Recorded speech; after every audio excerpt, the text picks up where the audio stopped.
Ready? 127. 127, we're starting right into Syria because people like when we start on something serious. I'm going to tease a couple things. One, a technical thing. Lance and I can be lit well, or the painting can be lit so you can see what's going on with the painting. So it's a compromise. So that's the deal. If you don't like the way it's lit, we're doing the best we can. All right, we just lost all our viewers. I'm going to start with Syria. But one more thing. I'm teasing an amazing coincidence. One that will rock Lance back on his heels, and viewers will be astounded. Astounded, in fact. Go ahead. Well, wait a minute. Now I want to know what it is. No, Syria, then. No, wait a minute. You just did the thing that will get people interested. So all right. Say it. Your father. Yes. One of the greatest, if not the greatest, comedy writers of the 20th century, won an Academy Award for writing Pillow Talk. 2 days ago, I had my hemorrhoids surgically removed, and I have to sit on a pillow. So we've gone from Pillow Talk in the 50s with your dad to 2019, where we are doing Ass Pillow Talk. Let's see the pillow. See, it's cute. Carol gave me a pillowcase with ice cream cones. Put it on the light though. Yeah, there we go. All right. Ass Pillow Talk. Rick, I can see why you were a successful comedy writer. Okay. Now you said you were going to give us an update on your health. We may as well get all of. All right. So the deal, I had functions my back. MRI to see if any shit had come back after they pulled the tumor a few months ago, and they say right where your tumor was, we found another lump, about two centimeters wide, about yay big. And I'm like, no, you couldn't. I couldn't grow another fucking lump in just a few months. So it probably is. They said it could be a cyst. It could be, a seroma, which is another kind of cyst, or some fibrous scar tissue, whatever. So I wrote the surgeon. He's like, nah. What happens is when they pull a thing out of you, they have to fill the hole, or they have to at least line the hole so it doesn't bleed a lot. And the gunk they use, this Surgicel, it's like wallpaper for your guts. It goes up against the hole to stop that hole from bleeding into itself. And then it over time, it balls up into a thing, and then it freaks everybody out. It's like duct tape? It's like duct tape for your guts, yeah. Okay. I happen to believe that it was an unborn twin. Well, it did have a couple teeth in it. All right. But also, so I had my hemorrhoids out. That's so I'm sitting on the pillow. In fact, like they didn't let me keep my tumor, but they did let me keep the hemorrhoids. Put it in the light though. There you go. They're grapes. They're fucking grapes. It's your standard Halloween thing. But another surprise was when I woke up, I was wearing gay underpants. They see-through little underpants, post-surgical underpants. Okay. Those are underpants? Good. Those were my underpants. We get in the light there. So Carol washed them now, so they're perfectly okay. All right, there you go. Syria. All right. So You cannot be Syria.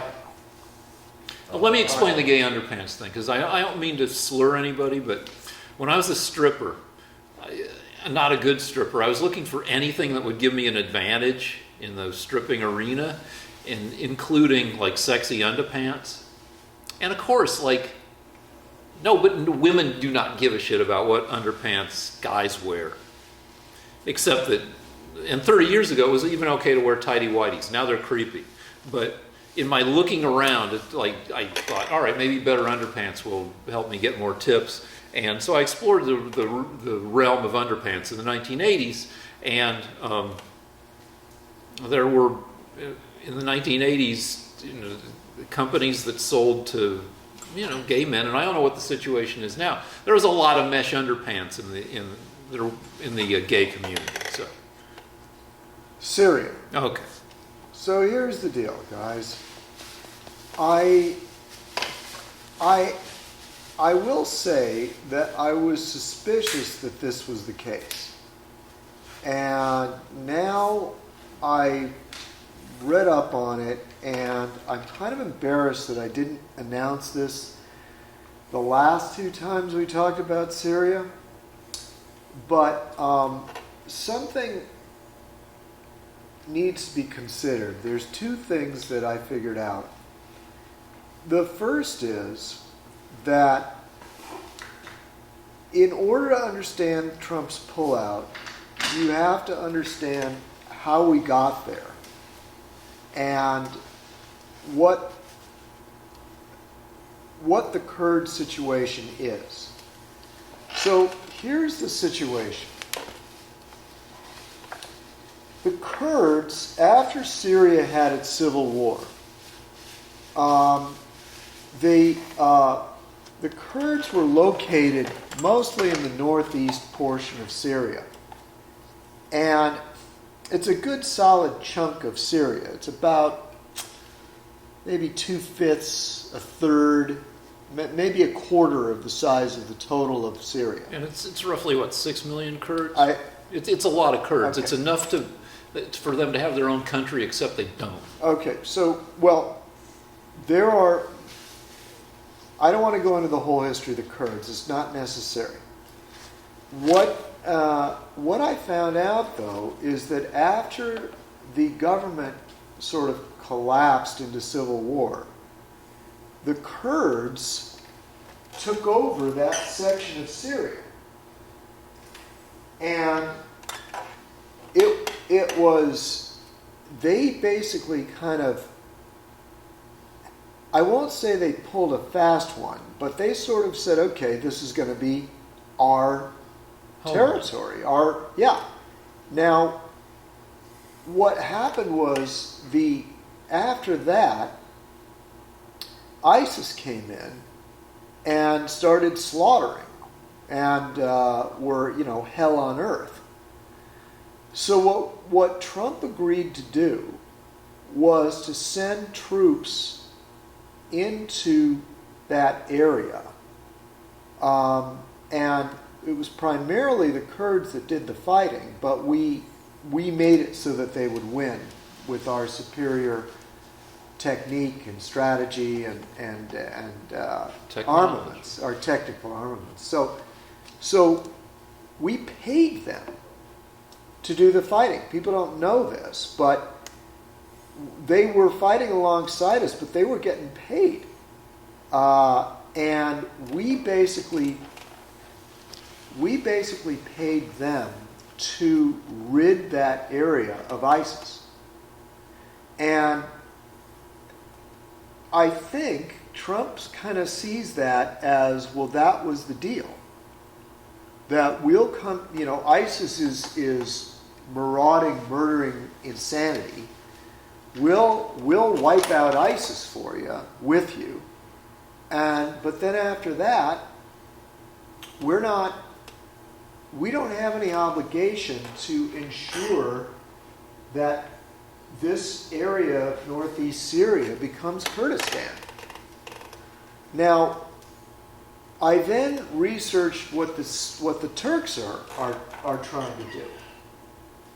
What the Turks say they want to do is they want to have a 20-mile buffer zone between Turkey and Syria. That runs right across, right through Kurdish territory. The thing that most people don't know is that the Kurds are divided, but some of them are Maoist Islamists. So their goal is to create a Maoist Islamic state, which, will be a nightmare. It turns out that 50% of all Kurdish women have had their genitals mutilated. So that means that they tear the clitoris and the labia off them so they can't experience sex. Sexual pleasure. Yeah. And so what happens is, in order to gain the support of the West, the Kurds are constantly showing these Kurdish women fighting, like they're very liberated and everything. So American feminists are saying, yeah, Kurdish women are warriors. Well, they're warriors, but they've had their genitals mutilated. 50% of them. Don't interrupt me, because this gets more complicated. So what happens is, it turns out that the Kurds have actually done some terrorism over the Turkish border. And the Turks have taken in 2 million Syrians. So the Turks want to have a buffer zone of 20 miles into Kurdish territory, which means that Kurds would be moved out of that territory. They want a buffer zone to protect their country from Kurdish terrorists. They're not very gentle. But wait, I told you not to interrupt me, because I'm going to say both sides. I'm going to be fair. All right, okay. So what happened is, they want a buffer zone, and they also want to start relocating the 2 million Syrians that Turkey got, that they did not ask for. So now what happened is, the Turks invaded, because we only had 50 men there. So whether we wanted to or not, we couldn't stop them. And finally, Trump got a ceasefire. And when they invaded the Kurdish territories, they started to kill civilians. So Trump got a ceasefire, and I read the ceasefire agreement. And there are two very significant points that you'll get if you read the ceasefire agreement. The first is that there's going to be a 20-mile buffer zone, safe zone or whatever, where the Kurds have to pull their army back. Now you may say, well, that means we're abandoning the Kurds and they're retreating.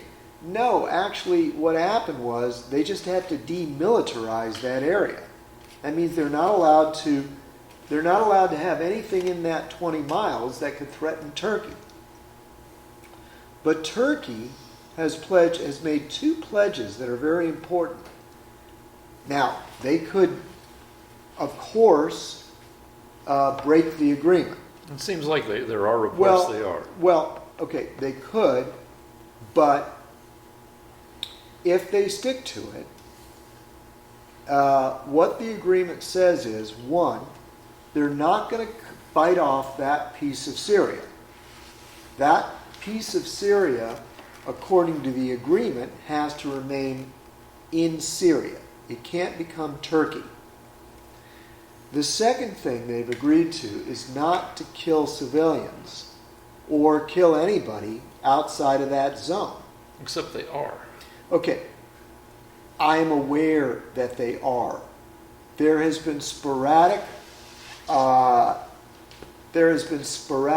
mortar and small arms fire between the two sides, but the basic invasion has stopped. Now, I told you for 2 weeks in a row that I wasn't totally in favor of pulling out these troops. I thought it was abandoning the Kurds. But I also said that, are we prepared, I did say this the first week, are we prepared to create a new country called Kurdistan? And I wasn't necessarily in favor of that, and now it turns out that that was never part of any deal. That the Kurds simply took over that region of Syria, and we never said at any time that we were just going to say, okay, we're going to stay here so that you can have a Kurdistan for all time. I don't think anybody was saying that. Yeah, well, that's the alternative. But we got to also talk about Syria. Can I talk about that for a second? Well, hang on. So, in other words, what the Syrians want is to butt up against the Turks and retake this Kurdish area for greater Syria. Saying, point to my pillow, because you said but. All right. All right, go ahead and respond. All right, so people should also know that Syria is like a no-win situation. Tell me, you can say if you don't agree, but Assad is a bad guy. Assad is the leader of Syria. There's a civil war going on in Syria, and Assad has just been slaughtering for the past, 8 years? A long time. It's been a long time. People who Syrians who don't think he should be in charge anymore. And that's at least a couple 100,000 people, right? A lot. 500,000 possibly. Okay, so a lot. He's been slaughtering his own citizens. So it would be good to get him out, except you can't get him out because then you run the risk, because we got Gaddafi out, who ran Libya and who was a very bad guy. And then Libya, as you've told me a gazillion times, turned into a failed state where there's a lot of, if not total anarchy, then still a lot of people dying, hundreds of thousands of people dying in the strife in Libya. So if you take out Assad, you create a power vacuum that will get filled with a bunch of people, some people we like, but mostly people we don't like ISIS. So, and also it gives Russia away. It's just a big mess. And so there are no good solutions for Syria. Okay, so what I'm saying is this, that if you Trump is not crazy to do this. I mean, at first I thought he was just, possibly betraying our friends and allies, and that's evil, and many people will die. It turns out that what the Kurds have a right to is not to be wiped out by the Turks. And we have made it clear to the Turks that we're not going to let them do that. We still have 100,000 troops in that area, not in Syria, but we've actually increased the number we have in Iraq right over the border. Well, the people U.S. troops who were pulled out of Syria are moving to Iraq. Right, and besides that, we've got a carrier group with enough firepower to do whatever the hell we want. So now, I can't predict the future, and I'm willing to say this could lead to a bloodbath. However, I'm not prepared to say that Trump was a fool to do this. This isn't necessarily an irresponsible thing to do, because the alternative is that because we helped the Kurds wipe out ISIS, who were killing them, who were slaughtering them, does that mean that we have to keep our army there forever in order to protect a new country called Kurdistan? And I don't know why we ever got that. Was never, I don't think that was ever part of a deal. Yeah, well, and if we did that, we would be we'd have to have our army sitting between Turkey and Syria, and we would be the only thing keeping Kurdistan from being wiped out. Whereas by pulling out and getting Syria to agree, okay, we'll give you this little safe zone, we'll let you put the refugees in there, we actually got them to agree not to attack the Kurds again, not to wipe out the Kurds, which is our objective, and which is the objective of the Kurds. In other words, what the Kurds want more than anything is not to be destroyed by the Turks or the Syrians. And this might be the only chance they've got. yeah, we'll see. I mean, the Turks so far have been not great in not killing people. Yeah, and if they break the agreement, then we can go back in and try to chasten them. And if worse comes to worse, and there's a big bloodbath against the Kurds, then I'll say, you know what? It was a terrible idea, and it's Trump's fault. So, But I just want to say there's a huge difference between what Trump is doing right now and what Obama did in leaving Iraq. Because when Obama left Iraq, it fell right into civil war. 250,000 people died, and he didn't do anything. Right. He didn't offer to go back. He didn't say, gee, I made a mistake. And I know it bothers you when I say this. yeah, but because it's completely parallel to what it's happened very- under but G.W. Bush. It's very important, though, to make clear to people give them a little perspective. We pulled out under Obama. The Democrat No, Congress, actually, you're making a point that I wanted to bring the up. Democrat Congress, What? the press, no one said a word about it, and 250,000 people died. Trump has just now made an agreement where it might work out. And he's pledging that he will go back and he will punish the Turks if they break the agreement. We'll see. All right. So hold on, Director, because before I forget, Trump, maybe Trump's deal makes sense, but some of the shit he said was ridiculous. Like the Turks aren't that great. They didn't help us in World War II. You got to. You said the Turks. I'm sorry. The Kurds aren't that great. They didn't help us in World War II and shit like that. They're no angels. They're no angels. Yeah, but All there's right. a reason for that. And I'm sorry, if you're going to say that, I got to respond.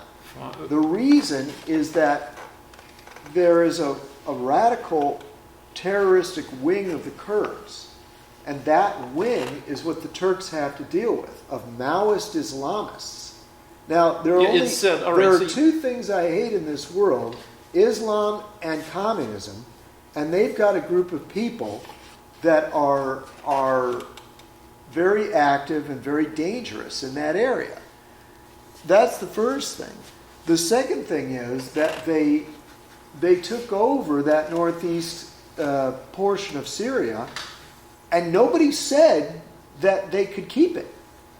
So, at no point was there a vote in the U.S. Senate that we support a new country called Kurdistan. Yeah, that's fine. But the deal is that fucking Assad would like to kill him. Right. And So would the Turks. So, I mean, for them to have their own area, whether you call it a country or not, where they can be semi-unmolested. Well, they had that area. They had that area when Assad was in charge. Yeah, but now They've always had that area. Yeah, but then civil war started, and Assad started killing hundreds of thousands of his own people. Now, I'm going to agree with you. Let me agree with you. Wait. I agree to something too quickly. I'm not sure Assad wants to kill them.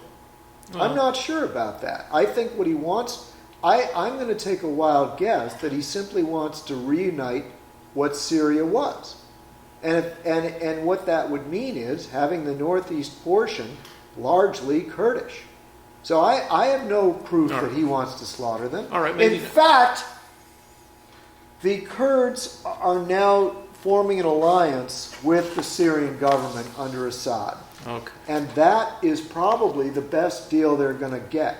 All right. Because everyone agrees, the Russians, the Turks, the U.S., that Turkey would be reconstituted in its previous incarnation, with its previous borders. So basically, the Kurds, if they want to survive, will ally with the Turks, with the Syrians. They have already been allied with the Syrians, by the way, with a Syrian force. All right, this has taken a long time. So let me We're agree. in No, hold this on. program too. Yeah, all right. Let me agree with you about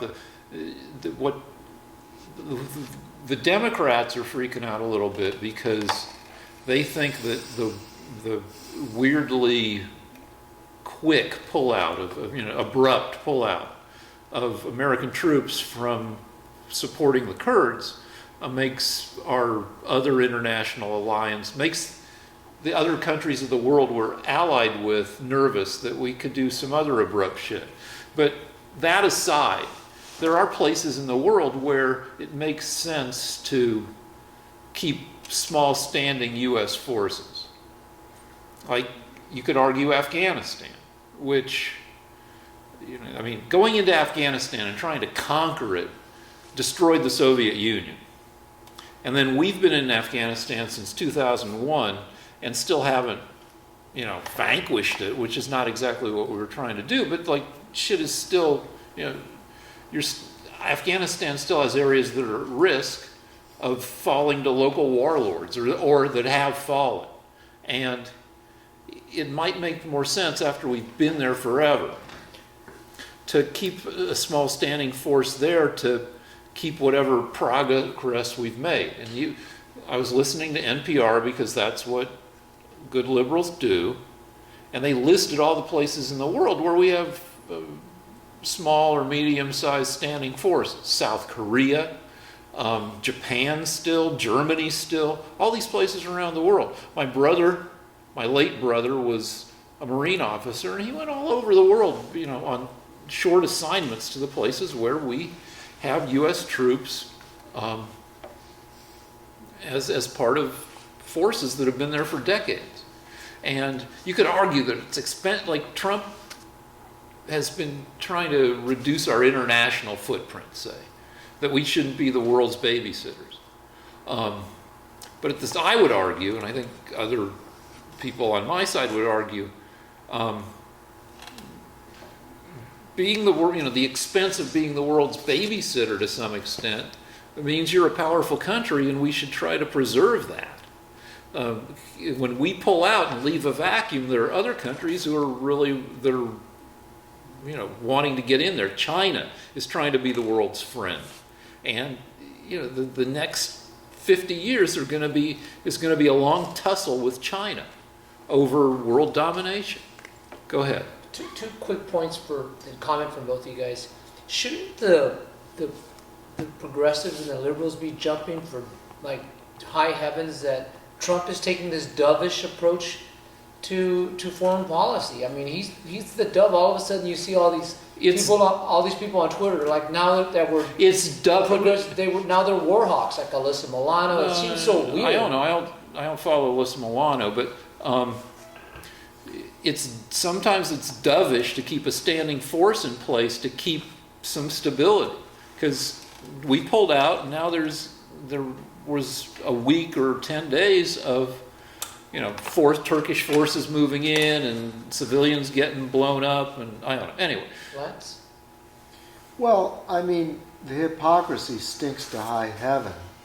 I remember, I'm old enough to remember way back in 2010-11 when Obama was pulling people out of Iraq, and he was going to pull them out of Afghanistan, and we had to beg him. The Congress at that time, I think, was still under control of the Republicans, and we begged him not to abandon Afghanistan.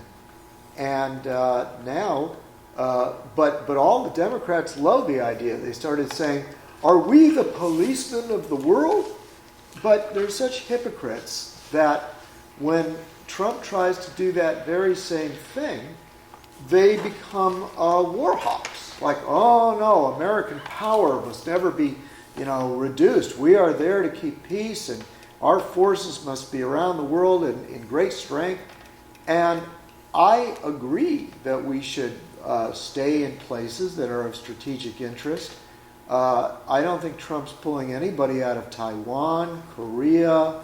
There are quite a few places all over the world, Europe, Japan, where Trump's keeping his forces. What I find disgusting is that all of a sudden the Democrats are afraid of Russia and Russian influence. They're afraid of pulling troops out. They're accusing people of being Russian dupes. They're acting like the Republicans from the 1950s. And what that tells me is that it was never about American security. It was always about just a way of getting power by accusing the other side of not doing what's best for America. In my opinion, the Democrats have never been anything but a force that was just trying to get power for themselves. If they have to pretend they hate Russia, was in charge. I remember they asked Romney, who's our greatest enemy in the world, in a debate, and Romney said it was Russia. And Obama said, hey, the 80s just called. They want their foreign policy back. And all the Democrats were laughing and saying, that Romney, he thinks Russia's our enemy. Ha! We've got this new guy, this Democrat, who wants to be friends with Russia. And now all of a sudden, oh, no. Anybody that crosses the Democrats are working for the Russians. All right, so let me just tell you, No, you've been Rick, talking a before lot. you interrupt me, that I've been the least interrupty of any time you're in the weeks. party of cynical lying to get power. That's all your party has ever been interested in. All right, so, people are allowed to change their minds. When Trump takes over, they can change their in mind. 2010, 2011, Russia didn't seem like that big a threat. But since, I thought it was a big threat, and every Republican I knew thought it was a big threat. yeah, but did you think they were a cyber threat? Did you think that's the way they'd come in? All right, anyway. But Pelosi's sending a secret delegation. How do you feel about that? No, hold on. Fucking, since 2016, since we found out about all the Russian fucking, cyber bullshit and internet bullshit, Russia's clearly a threat, and we're allowed to change our minds. Like, you guys like to say that the Democrats are the party of the KKK because the Democrats, when the Ku Klux Klan formed or reformed in the 1920s, they were heavily involved with Democrats. And so it's like, yeah, okay, then yeah, we're the bad guys now, 100 years later. But no, the Democratic Party changed, and we're not the party of the KKK. We're allowed to change. Democrats have done more to ruin the lives of blacks from the very beginning of this country. It was actually, a lot of people don't know this, the Civil War was not just a war between the North and the South. It was a war between the Republicans in the North, who were abolitionists, and the Democrats in the South. That was the first war between the Republicans and Democrats. I'm not finished. Yeah, but the Civil War was 160 years ago. And right now, today, every city that the Democrats run is poverty-stricken and is worse for the black people in it. The ghettos. Name that they 3 run, Cities. Chicago. No. Chicago, Newark, San Francisco, Now name LA. 3 cities run by Republicans where things are fucking the ones paradise. in Texas are booming. North Dakota.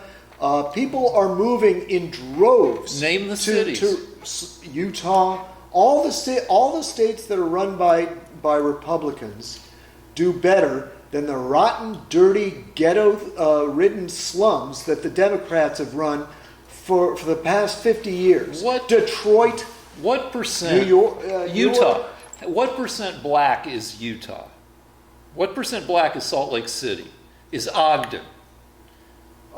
It's low. Yeah, but I can tell you that in the cities where Republicans are in control, everybody does better, including the blacks that live there.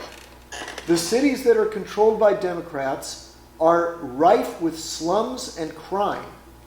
And I challenge you to spend the next 72 hours on the internet and prove me wrong. It is Okay, all right. The Democrats keep blacks in poverty. They do it. I think they do it on purpose. Well, I think you're full of shit, but I'll What do you mean you think I'm full of shit? So, but Who asked you to think to talk to me like that? Look at Illinois. It's a nightmare. Illinois is a nightmare. It's been Democrat for 70 years. And so you're not going to blame like the collapse of the automobile industry or anything like that? Not in Illinois. What, you think there is no automotive? But that's the argument you use when I say Detroit. Remember, I got to remind you of your own arguments. What caused the automotive industry? What caused the automotive industry to collapse? Well, was it the trade deal that Clinton made? Possibly. So that's a Democratic deal. But anyway, you're fucking me over. You should jump in on my side once in a fucking while. But I will spend the next week, if somebody reminds me, to researching this. But let's move on to some other shit. How Democrats have helped blacks in the inner cities, in the major cities that they run. Chicago, Detroit, it's not- Philadelphia, Newark, New Jersey. The worst crime. What do you got against Philadelphia? Philadelphia is not How about bad. test scores in terms of Not school helping and the public blacks. schools? What are you saying? Test scores in public schools, What? Have they shot up? I'm wondering.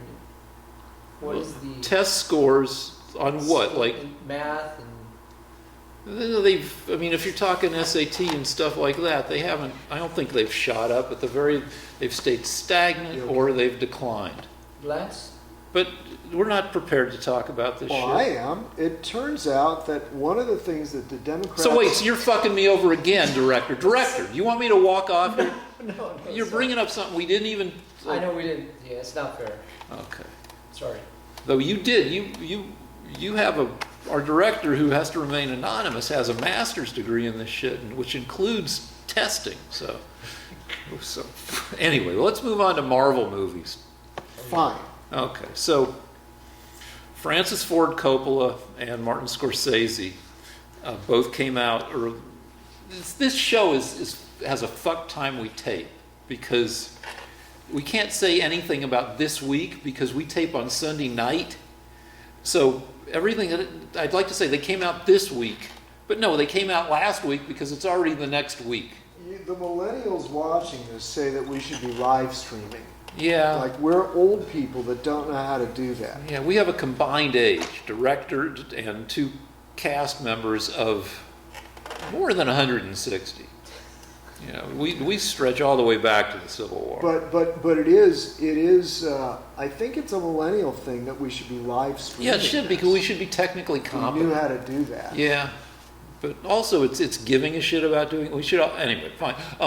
So anyway, they recently came out saying that Marvel movies are just kind of they're amusement park rides. They don't bring anything to cinema, and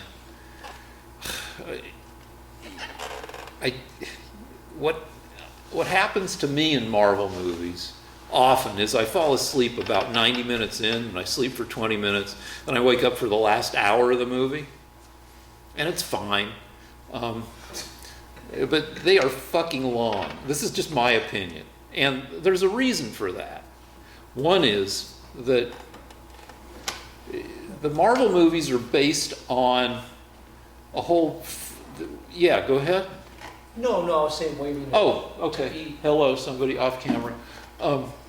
The Marvel movies are based on a 60-year history presented in across thousands of issues of comics. Marvel movies are to now what Bible movies were to the 1950s. 3 hours overblown, based on stories and characters that everybody is familiar with, and it takes. Also, if you're going to spend $200 million on a movie and build all this CG technology, you might as well get your full amount of money out of it and make a 3-hour movie. Also, if you have a movie like Avengers Endgame, where you have at least 20 major characters, the more characters you have, the more handshakes, the more interactions you have between characters. If you have a movie with 3 main characters and you want to show a one-on-one interaction among the 3 main characters, there are 3 different possible one-on-one interactions. A to B, B to C. Okay, you've lost them. Just get to No, your fucking point. 3, there's a triangle. No, we understand that it's more, you can be less superficial. Well, the fucking deal is, if you have 3 main characters, if you have 20 main characters, the number of possible handshakes is 190. It increases by the square of the number of characters. There's so many relationships that you have to fucking explore that it makes the movie super swollen.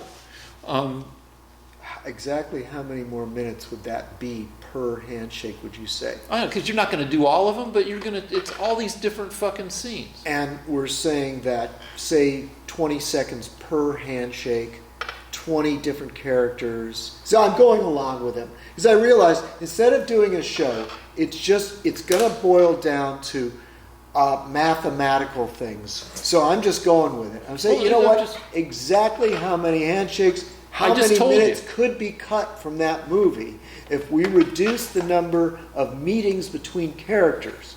I'm just saying there's a lot of shit going on, and you get these bloated fucking movies, and that's just in the nature of the movies. Now,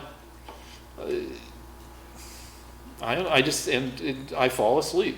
It doesn't mean that the movies shouldn't exist or that they're a blight on cinema. They're actually, I think to a certain extent they're a great thing because we're doing stuff with CG technology that allows us to show the emotion and wonder behind all these characters and the shit they can do convincingly, versus the 50s where you fucking had to like put rocket ships on fishing line to, Anyway, what do you think of Marvel movies, you guys? Yeah, what do you think, Bryce? I like them. They're solid. They're not necessarily they don't move me to my core and make me weep with passion or something. But like, I enjoy watching them. I like them. They're like all very solidly B plus. I'll tell you one positive point of the Marvel movies too is that every fucking word and every scene has been gone over by 100 people. Because they're spending $200 million, and they know if they do a good job, they'll gross $1 billion, and they'll set the stage for 5 more movies that'll gross a total of, $7 billion. So everything's looked over. So like you don't get that many stinky lines or stinky scenes or character developments that are fucked up. Whereas if you go to like a streaming service like Netflix, and you just pick movies at random. You see movies that weren't sufficiently gone over, indie movies, where people are like, yeah, just, do what you, like nobody rewrote anything. Like Clint Eastwood is famous for going with his first or second take, and if somebody gives him a script he likes, no rewrites, he just shoots the script. And, I think I might have more of a problem with Clint Eastwood movies than I do with Marvel movies because they're insufficiently gone over. There's not enough quality control. Before Lance comments, can I just make a quick comment for Lance? And Scorsese verbatim said that these Marvel movies are theme parks and not cinematic enough. And I know Lance loves theme parks. So I mean, logically, that's a good thing. Would you say? How would you? All right. Well, first of all, I want to say that weirdly, I watched a documentary on the Unforgiven, which was Clint Eastwood's Best Picture, I think. Yeah. It won Best Picture, and the script had floated around Hollywood for a decade. And when Clint Eastwood finally filmed it, he didn't change a line. It was exactly, when they change a script, the script has different color pages in it whenever they change a line or a scene. And it was the entire script, when it was finally given to the writer, was white. Yeah, because they go through all the colors of the frickin' rainbow. Because you go through 20 drafts and you start getting into weird paper colors like turquoise. So the point is that it was Clint Eastwood's best film. I also thought that he did a lot of other great films like Gran Torino and. Yeah, but like he's done some stinky He's ones done some too. stinkers Like, too. is there something called A Talent for the Game or some? It was Yeah, his baseball scout movie. Oh yeah. He's done some bad ones, but the point is that I certainly prefer them to Marvel movies. I stopped going to those about 10 years ago. The only one I can stand now is Deadpool, because it's basically a comedy. And it's funny. Deadpool is funny. I'm kind of amazed that it got made, because it makes fun of the whole genre. But people in the genre know the limitation, know the shitty aspects of their genre, so they're eager to fuck with the genre too. Well, my point is this. I don't like the trend in theme parks of making intellectual property theme parks. So in other words, Disneyland has gotten in the habit of making a movie. If it does real well, they make a theme park ride out of it. Sometimes they make a whole land out of it. And when I was growing up, this is for millennials, this is probably the most important thing I've said in this show in 2.5 years, but theme parks had as their subject matter the future and the past. It had theme parks had history. Theme parks had not just Disney. There was Knott's. There were a few others. Well, Knott's is still history based. To an extent, but yeah. Well, Disney had Frontierland. Right, but it also it had things about the future. What we thought humanity was going to be living like. It had things about American history, and Knott's is still the most historical park, certainly.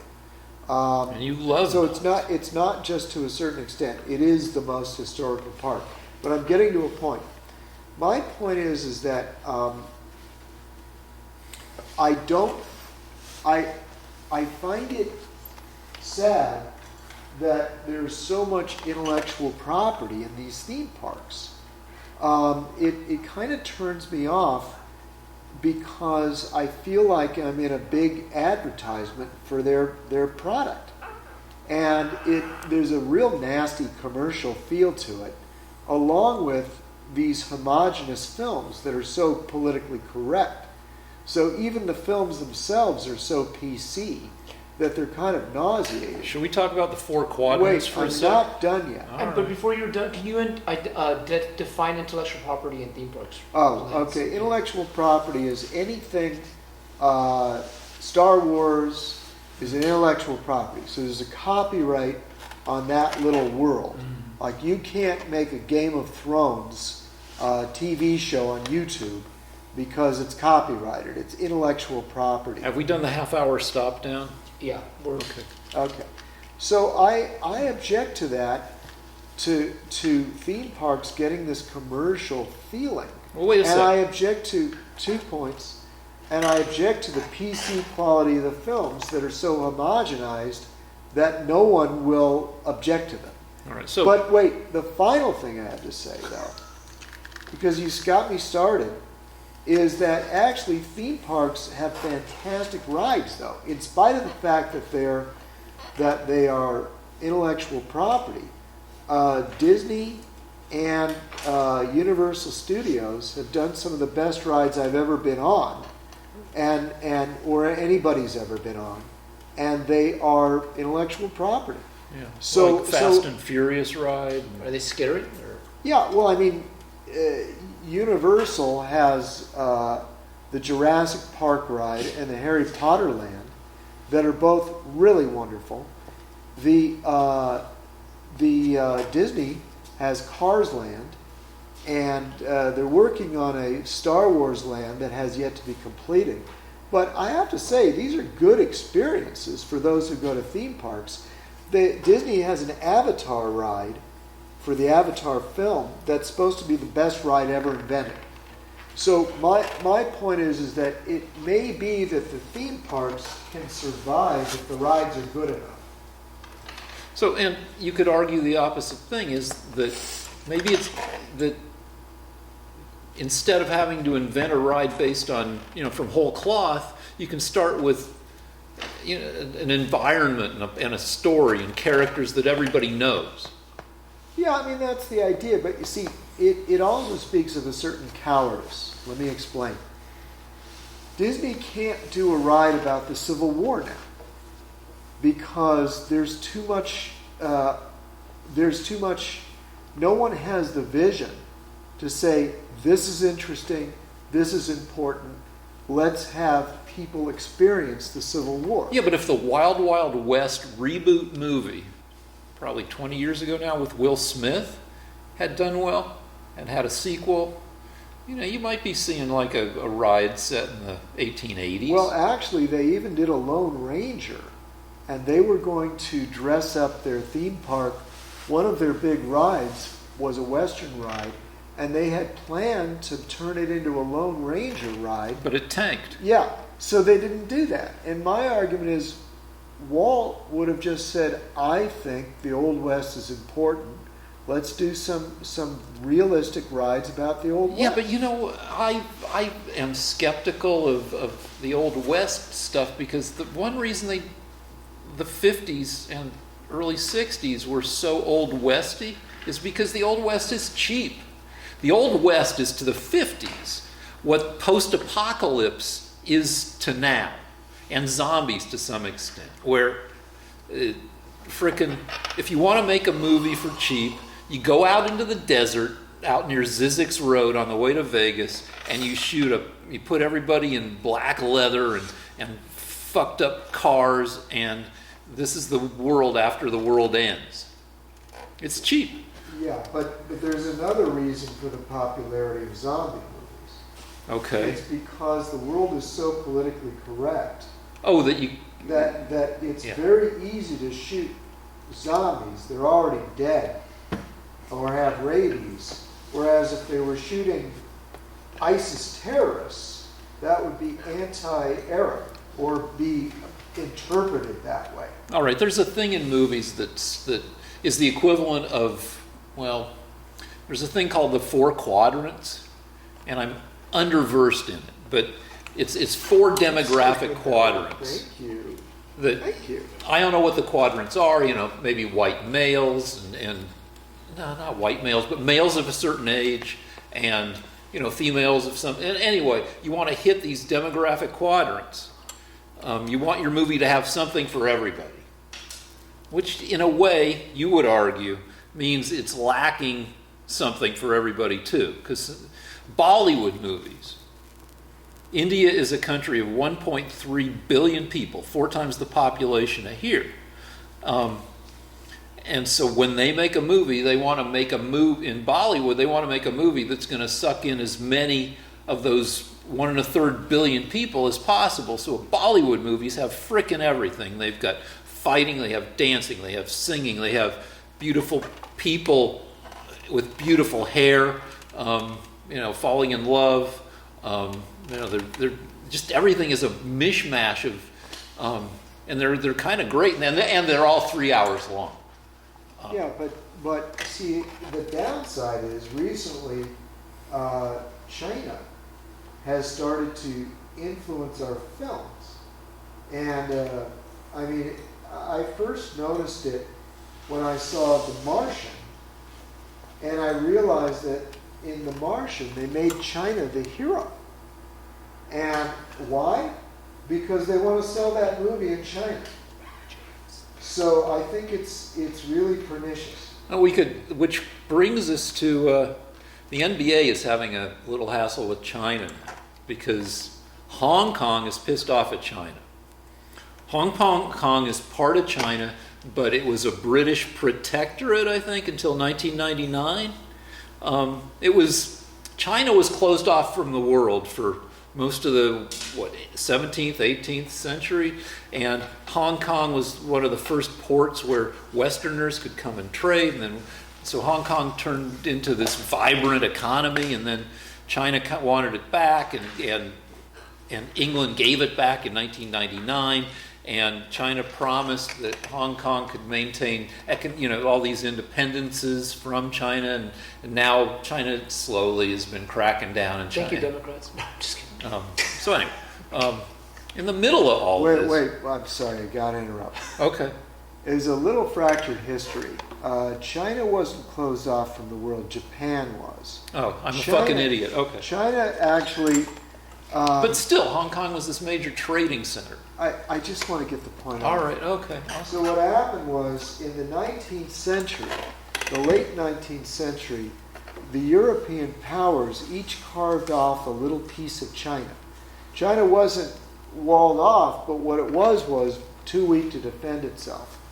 And so there were various pieces of China that were taken by Germany, by the U.S., by Britain, by France. And you can still look up these. I used to know the names of all the little territories that the European powers took from China. And they actually did it by force. So there were these little wars where the Chinese armies couldn't possibly defend their country. Oh, so much for having a wall. All right, it's a professional joke, real comedy right away. Thank you. All right, but Hong Kong was the last one that was owned by Britain, the last European enclave in China. And the British realized that if they didn't give Hong Kong back, China was going to take it. So they had no way of preventing that, and sort of wisely hightailed it out of there in, you said 1999. And so, but with this sort of paper agreement that they weren't going to turn Hong Kong into the same kind of thing that they did to the rest of their country. And now it looks like, guess what? The communists lied. Well, everybody knew that was going to be what they were going to try to do. Oh, but wait, if you get a chance to go to Hong Kong, go. It's a fucking fantastic city of the future. My wife took me there in the 90s I tagged along on a business trip. In the 90s, people were walking around on the street with 2 cell phones. Yeah, who knows what anyway. LeBron, an NBA player, I forget who, was like. It was a coach, I think. Oh yeah, it was Greg? What's his face? Or the coach of the Rockets. Anyway, I should know, but I don't because I'm an idiot. But he said, yeah, China, we're right to criticize China for being assholes to Hong Kong and endangered a $4 billion NBA China industry. Because now China's like, no, we're not going to let you come play exhibition games here. And then LeBron James jumped in, whose shoes I am wearing, King James shoes, said, yeah, watch your mouths, NBA guys. Do not piss off China. And so now people are pissed at LeBron for being anti-freedom of speech when it pertains to China.